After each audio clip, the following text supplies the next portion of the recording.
এই মুহূর্তে ছবি দেখতে পাচ্ছেন বারাসাত আদালতে পুলিশ পৌঁছে গেল দেবরাজ চক্রবর্তীকে নিয়ে। দেবরাজ চক্রবর্তী বিধাননগরের প্রাক্তন মেয়র পরিষদ, যাকে গতকালই রাজ্য পুলিশের এসটিএফ গ্রেফতার করেছে এবং তাকে বাগুইআটি থানা থেকে বের করে এই মুহূর্তে বারাসাত আদালতে নিয়ে যাওয়া হয়েছে। সমীরণ পাল সরাসরি রয়েছেন এই মুহূর্তে সেখান থেকে। সমীরণ,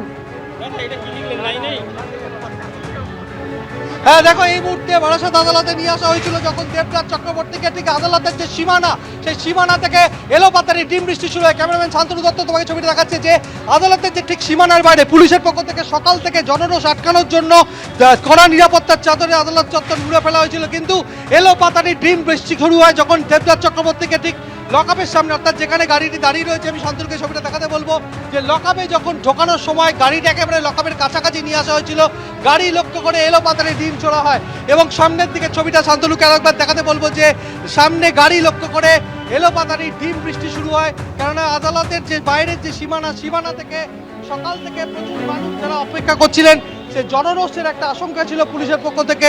সেই জনরোষ আটকাবার জন্য কড়া পুলিশি নিরাপত্তার চাদরে মুড়ে ফেলা হয়েছিল, কিন্তু শেষ রক্ষা হলো না। গাড়ি লক্ষ্য করে ব্যাপকভাবে ডিম বৃষ্টি হয়েছে। শান্তনু ছবিটা দেখাচ্ছে যে গাড়ির সামনে দেখতে পাচ্ছ যে তুমি ডিম বৃষ্টি করা হয়েছে। দেবরাজ চক্রবর্তীকে যখন লকআপে নিয়ে যাওয়া হচ্ছিল, একেবারে লকআপের সামনাসামনি নিয়ে আসা হয়েছিল, সেই সামনাসামনি নিয়ে আসার সময় এলোপাতারি একেবারে আদালতের যে সীমানার বাইরে থেকে এলোপাতারি ডিম ছোড়া হয়, অর্থাৎ ডিম বৃষ্টি।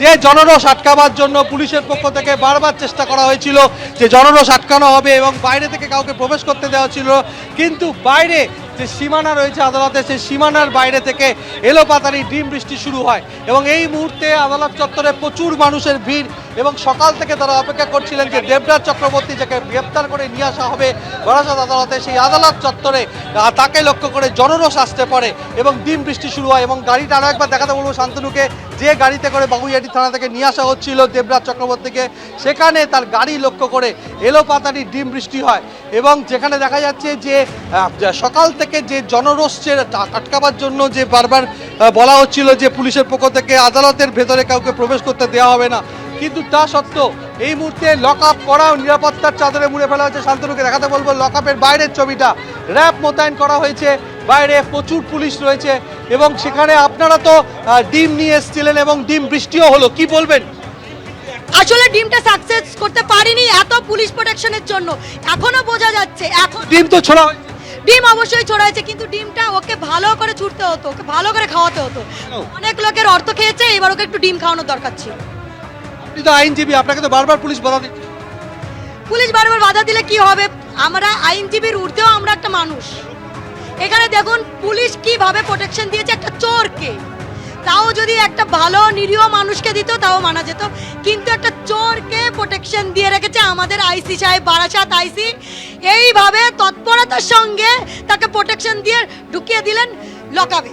আমি শান্তনুকে একবার দেখাতে বলবো, এত হারে ডিম বৃষ্টি হয়েছে যে বাইরে পড়ে রয়েছে প্রচুর ডিম, অর্থাৎ ডিম বাইরে থেকে ছোড়া হয়, অর্থাৎ যে আদালতের সীমানা কাউকে ঢুকতে দেওয়া হয়নি পুলিশের পক্ষ থেকে, কড়া নিরাপত্তার চাদরে সকাল থেকে মুড়ে ফেলা হয়েছিল।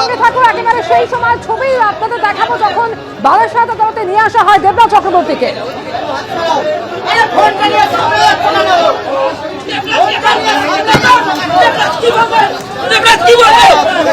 দেবরাজকে এই মুহূর্তে ঢুকিয়ে নেওয়া যাওয়া হলো তার এই গাড়ির উদ্দেশ্যে।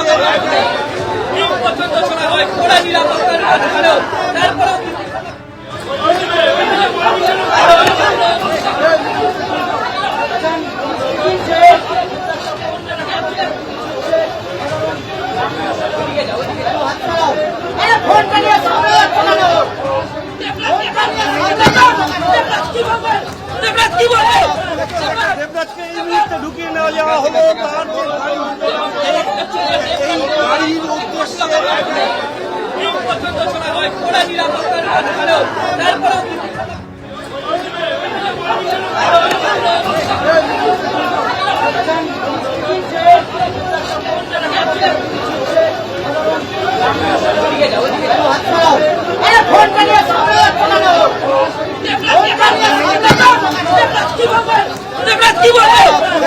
দেবরাজকে এই মুহূর্তে ঢুকিয়ে নেওয়া যাওয়া হলো তার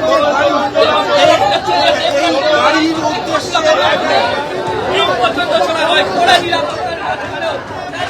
দেবরাজ চক্রবর্তীকে যখন বারাসত আদালতে নিয়ে আসা হয় একেবারে সেই মুহূর্তের ছবি আপনারা দেখতে পাচ্ছেন। কড়া নিরাপত্তার বন্দোবস্ত করা হয়েছিল, কিন্তু তারপরেও ডিম ছোড়া হয় সেই পুলিশের গাড়ি লক্ষ্য করে। সরাসরি সেই কোর্ট চত্বর থেকে আমাদের প্রতিনিধি সমীরণ পাল রয়েছেন এই মুহূর্তে। সমীরণ,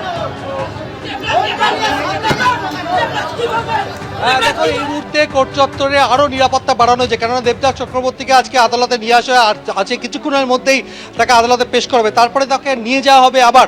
সেই কারণে যাতে আরো নিরাপত্তা বাড়ানো হয়েছে, কেননা যেভাবে ডিম বৃষ্টি হয়েছে, আমি ক্যামেরাম্যান শান্তনু দত্তকে দেখাতে বলবো আরো একবার যে কোর্ট লকআপ পুরোপুরি নিরাপত্তার চাদরে ভিজে ফেলা হয়েছে, র্যাব মোতায়েন করা হয়েছে সামনে, কেননা যেভাবে কেন্দ্রীয় বাহিনীকে মোতায়েন করা হয়েছে, কেননা যেভাবে ডিম বৃষ্টি হয়েছে, আমি আরো একবার শান্তনুকে দেখাতে বলবো এদিকে ছড়িয়ে ছিটিয়ে রয়েছে ডিমের অংশ বিশেষ, কেননা পুরো এলোপাতারি যে জায়গা থেকে ডিম চোরা হয়। শান্তনুকে দেখাতে বলবো আদালতের যে লকআপ, সেই লকআপের একেবারে সোজাসুজি নিয়ে আসা হয় গাড়িটিতে, যেখানে দেবরাজ চক্রবর্তী ছিল।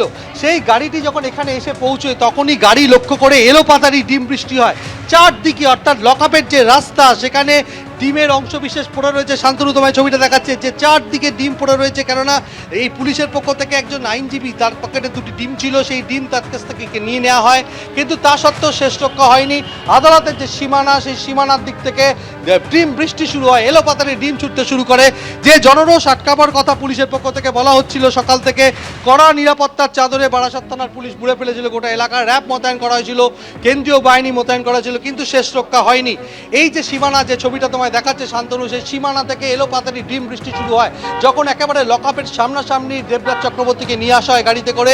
জনরোষ আটকানোর যে পরিকল্পনা ছিল পুলিশের, সেই পরিকল্পনা ব্যর্থ হয়, কেননা সীমান্ত একেবারে আদালতের যে পাঁচিল, সেই পাঁচিল থেকে এলোপাতারি ডিম বৃষ্টি শুরু হয়। এবং এই মুহূর্তে তুমি দেখতে পাচ্ছ র্যাব এবং পুলিশের আধিকারিকরা এসে পৌঁছেছেন, এবং যাতে আর কোনো ধরনের অপ্রীতিকর ঘটনা না ঘটে, কিন্তু যে জনরোষ আটকাবার পরিকল্পনা ছিল পুলিশের, সেই জনরোষ আটকানো সম্ভব হয়নি। একেবারে লকআপে ঢোকার মুখেই এলোপাতারি ডিম বৃষ্টি শুরু হয়। যখন দেবরাজ চক্রবর্তীকে গাড়ি থেকে নামানো হচ্ছিল লকআপে নিয়ে যাওয়ার জন্য, সেই লকআপে ঢোকার সময়ই ডিম পরপর ডিম ধেয়ে আসে গাড়ি লক্ষ্য করে, এবং একাধিক ডিম ছোড়া হয়, ডিম বৃষ্টি শুরু হয়ে যায় বলা যায়। আর এই মুহূর্তে শান্তনু তোমায় ছবিটা দেখাচ্ছে, আদালতে প্রচুর মানুষের ভিড় রয়েছে। যে দেবরাজ চক্রবর্তী গত কয়েক বছর ধরে বাগুইয়াটি কেষ্টপুরে ত্রাস হয়ে উঠেছিল, এবং এলাকার প্রমোটাররা তার ভয়ে স্তম্ভিত থাকতো, যে কেন যেভাবে তার যে কোনো কনস্ট্রাকশন শুরু হলে তাদের কাছ থেকে লক্ষাধিক টাকা চাওয়া হতো। শুধু লক্ষাধিক টাকা চাওয়া নয়, টাকা না দিতে পারলে হুমকি, এমনকি মারধর।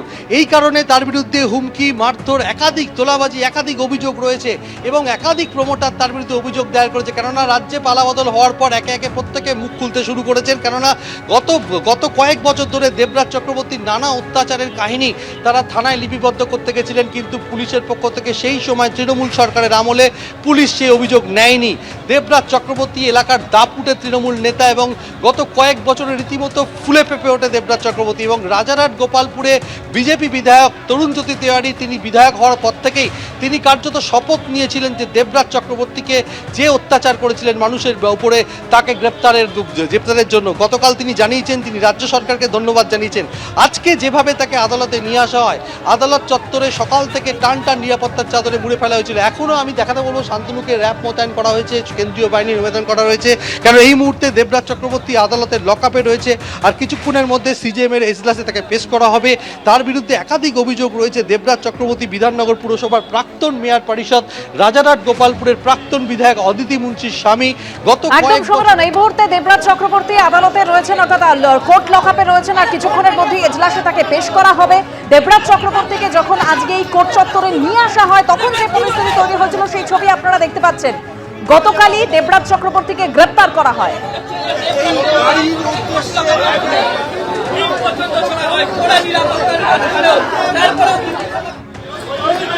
এবিপি আনন্দ, এগিয়ে থাকে, এগিয়ে রাখে।